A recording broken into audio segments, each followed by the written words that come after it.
In today's video, I'm going to teach you how to borrow games on Steam. By the end, you'll know exactly how to use Steam's family sharing to access a friend's game library on your own account and your own computer, safely and smoothly.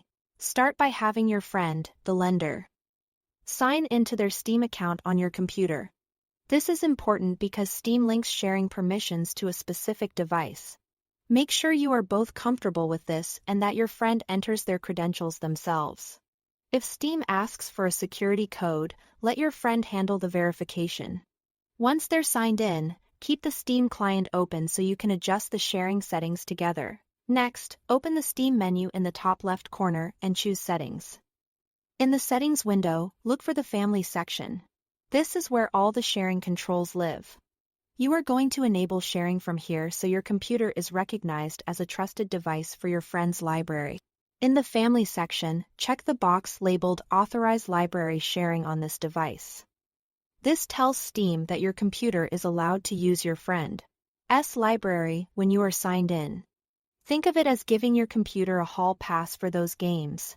Only do this on a device you trust because authorization sticks with the machine until it's removed later.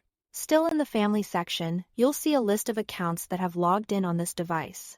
Select your account name to give it access to your friend's library, then click OK to confirm.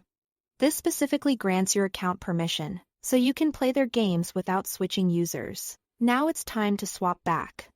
Have your friend sign out of their account. Then sign back into your own Steam account on the same computer.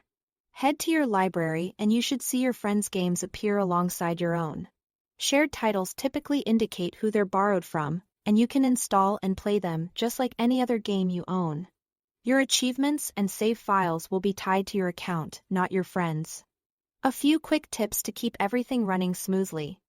Some games can't be shared due to publisher restrictions or online requirements, and only one person can access a lender's library at a time.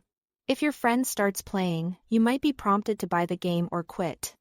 If the shared library doesn't show up right away, a quick Steam restart often refreshes it. That's it. Thanks for watching.